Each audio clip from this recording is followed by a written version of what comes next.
अस्सलाम वालेकुम दोस्तों दो तीन बड़ी चीज़ें हैं जो बड़ी हैपनिंग हो रही हैं वो आपसे शेयर करनी है। पहली बात तो यह है कि नैब ने तैयारी पकड़ ली है कि वो इमरान खान साहब को गिरफ़्तार करने जा रहे हैं। तोशा खाना में अब केस में जो अभी नैब जिस चीज़ पे इंक्वायरी करने जा रहा है वो ये है कि करोड़ों की तादाद में लिया है जो तोहफे इमरान खान साहब ने अपने कब्ज़े में किए थे, उन करोड़ों की कीमत जो उन्होंने लाखों में बताई थी और वो जो लाखों हैं वो भी उन्होंने कहीं से अपने अकाउंट से जमा नहीं करवाई हैं। अब वो कहाँ से हो रही हैं, मतलब कि आप परवेज़ नीला साहब ज़रा छोटी जी मेहरबानी करो, 2 लाख रुपया तो दो ज़रा फलाने अकाउंट च पा दो जी खान साहब जो हुक्म हो जाता है। तो परवेज़ नीला साहब जैद बकर उमर चीमा या किसी भी अकाउंट से वो जो पैसे हैं वो उठाकर उस अकाउंट में डाल दिए गए जिस अकाउंट का इमरान खान साहब ने कहा। ये एक बहुत बड़ी मेरे ख्याल में अपडेट है कि इमरान खान साहब इस केस में लंबा अंदर जाने वाले हैं। ये वही स्टोरी है, खान साहब ज़रा भी अपडेट नहीं हुए। जब सुप्रीम कोर्ट में खान साहब का केस लगा था घर वाला और जो बनी गाला पे घर था उनका, उसको जो उन्होंने उस वक्त क्लियर करवाया था, तो उन्होंने वो जो उस वक्त की सबूत दिए थे, जो उस वक्त के प्रूफ दिए थे, वो शायद आप लोगों को याद हों। वो उस वक्त थे उसमें कि जो जमाइमा ने पैसे भेजे इमरान खान साहब को, वो जमाइमा ने अपने अकाउंट से नहीं भेजे थे, वो जमाइमा ने पैसे भेजे थे किसी दूसरे अकाउंट से, कि कोई दोस्त थे इमरान खान साहब के, वो पैसे भेजते रहे। और जब सुप्रीम कोर्ट को दिखाया गया जी कि इमरान खान को जमाइमा के अकाउंट से किसी भी तरह से पैसे रिसीव नहीं हुए, बल्कि जिस अकाउंट से पैसे आए थे वो बैंक ही बड़ी देर पहले जो है वो बंद हो चुका है। लेकिन क्योंकि वो इमरान खान साहब को सादिक और अमीन करार देना था, तो जब सादिक और अमीन करार देना था तो वो डेफिनेट फिर तो सारा कुछ ही अलाउ था। तो इमरान खान साहब के ये जो तोशा खाना वाले पैसे हैं, जो करोड़ों रुपए के जो तोहफे लिए गए, उनके पैसे भी इमरान खान साहब ने खुद नहीं दिए। पहले तो उनके इतने ज़्यादा कम दिए कि वो भी एक बहुत बड़ा सवालिया निशान है। आपने 2 करोड़ की चीज़ है, उसकी जो कीमत लगवाई है वो लगवाई है 20 लाख, और उस 20 लाख का 25% जो है वो आपने फिर दे दिया है, जमा करवा दिया है, और जमा भी एक दूसरे अकाउंट से करवाया है जो कि इमरान खान साहब का करीब से उस अकाउंट से ताल्लुक ही नहीं है। इस बारे में इमरान खान साहब जो है वो जल्द ही ज़ाहिर है कानून उनके खिलाफ कार्रवाई करने वाला है, और मेरा ख्याल है कि इमरान खान साहब इस कानून में इस केस में तो इमरान खान साहब कहीं से नहीं बचेंगे। अच्छा, इससे आगे चलकर जनाब इमरान खान साहब के बड़े करीबी जो कि फवाद चौधरी साहब हैं, उनकी एक ट्वीट है जो कि बड़ी ख़तरनाक ट्वीट है। वो पाक आर्मी के ख़िलाफ़, अदारों के ख़िलाफ़ ट्वीट है। उस ट्वीट में वो हवाला ये दे रहे हैं कि इमरान खान साहब जो कहा करते थे कि मोदी साहब अब ये कह रहे हैं कि मोदी ने किसी तकरीर में कहा है कि हमें ये बात समझ नहीं आती कि हमने पाकिस्तान में बात किससे करनी है। हमने पाकिस्तान से बात जो करनी है वो फ़ौज से करनी है, हमने वहाँ पे किसी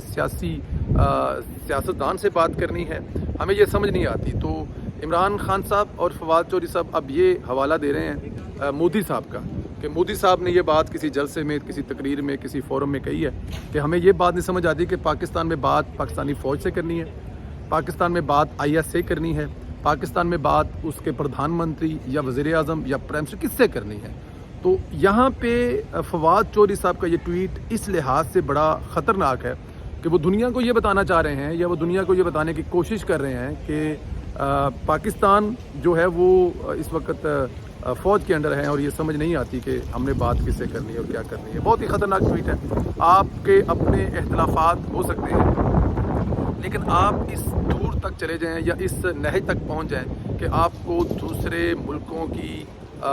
जो भी ख़ास तौर पर हिंदुस्तान है उसके वज़ीर आज़म को कह रहे हैं कि उसका वज़ीर आज़म कहता है कि हमें समझ नहीं आती कि पाकिस्तान में, मतलब पाकिस्तान जो एक है वो बनाना कंट्री आप साबित कर रहे हैं। कल तक जब आप थे तो इन्हीं लोगों को आप डिफेंड करते थे, इन्हीं ये बाजवा साहब को आप सुबह शाम डिफेंड कर रहे थे, हमें बता रहे थे कि इनसे बड़ा जमहूरियत पसंद कोई नहीं है, इनसे अच्छा सिपा सलार कोई नहीं है, और पाकिस्तान की फ़ौज जो है उससे उसका सियासत से कुछ लेना देना नहीं है, लेकिन वो जमहूरियत के लिए उनके बड़े अहम किरदार हैं, रोल है। और अब आप दुनिया को ये बता रहे हैं कि मोदी साहब की मिसालें दे रहे हैं। मेरे ख्याल में ये किसी भी तरह से मुनासिब नहीं है। और दूसरा ये इमरान खान साहब ने जो रात को इंटरव्यू दिया CNN, उसको आपने देखा होगा कि इमरान खान साहब मज़ीद पहले वो पंजाबी में और उर्दू में नंगे हुए थे, तो रात को इंग्लिश में उनको उस एंकर ने नंगा किया। एंकर उनसे सवाल पूछती रही है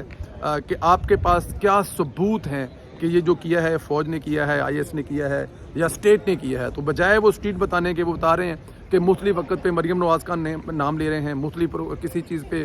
کوئی بات کر رہے ہیں. وہی پرابلم جو آج سے کچھ عرصہ پہلے شاید آپ لوگوں کو یاد ہوگا, عمران خان صاحب کا ایک انٹرویو تھا جس میں ان سے پوچھا جا رہا تھا کہ آپ نے KPK میں کتنی یونیورسٹیاں, کتنے ہاسپٹل, تو وہ بتا رہے تھے کہ ہمارے ملک میں لوگ کتنے کرپٹ ہیں, کتنی کرپشن کرتے ہیں. یہ سارا کچھ اپنی وہ جو ایک انگلش میں وہ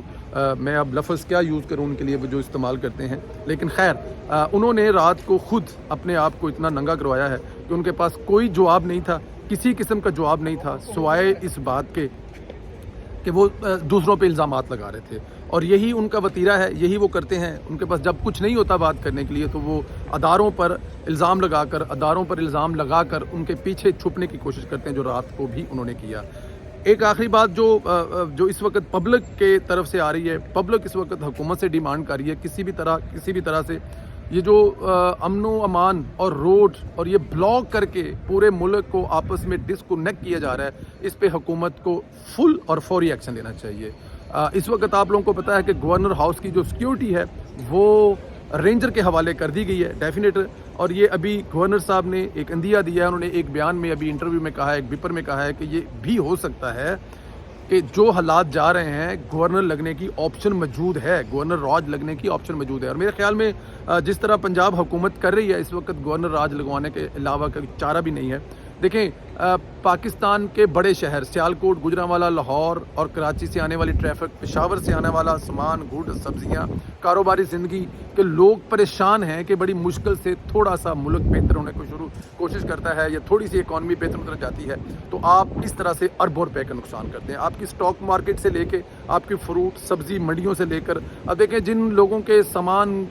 کروپس تیار پڑی ہیں وہ کیا نہیں کاٹیں گے, یا وہ اپنے باغوں کا, اپنے فیلڈز کا جو مال میں ان کا جانا ہے جو 2 دن لیٹ ہوگا تو کتنا اربوں کا نقصان ہوگا. عمران خان صاحب کو صرف اور صرف اس بات کی فکر ہے کہ کسی بھی طرح سے ان کا ہاتھ سیدھا ہو جائے, وہ کسی بھی طرح سے اس پہ سیٹل ڈاؤن ہو جائیں, دوبارہ حکومت مل جائے, عوام جائے جہنم میں جائے بہاڑ میں, ان کو کوئی نہیں فرق پڑتا. لیکن حکومت کو یہاں پہ سخت موقف لینا چاہیے. دیکھیں PDM نے بھی جلسے جلوس کیے تھے, مولانا فضل الرحمان نے بھی جلوس کیا تھا, لیکن کسی جگہ پہ کوئی روڈ بند نہیں کیا گیا تھا. جہاں سے جلوس گزرتا تھا, جہاں سے لانگ مارچ گزرتا تھا, صرف اس روڈ کو بلاک کیا جاتا تھا, باقی کسی انسان کو کوئی تکلیف نہیں دی گئی تھی. یہ ایک بہت بڑی بات تھی, لیکن کیونکہ عمران خان صاحب کا مقصد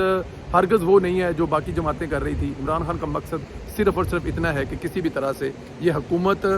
ملک کے لیے, عوام کے لیے کوئی بہتر کام نہ کرے, تاکہ آگے جا کے اگر تھوڑی سی بھی ان کی کامیابی ہاتھ سے آ گئی تو عمران خان صاحب کی ناکامی ہوگی اور وہ ناکام ہوں گے. تو حکومت کو جلد از جلد اس پہ ایکشن لینا چاہیے اور رستے کھولنے چاہیے تاکہ لوگوں کی آمد و رفت کا انتظام بہتر ہو سکے. اپنا خیال رکھیں, اجازت دیں, خدا حافظ.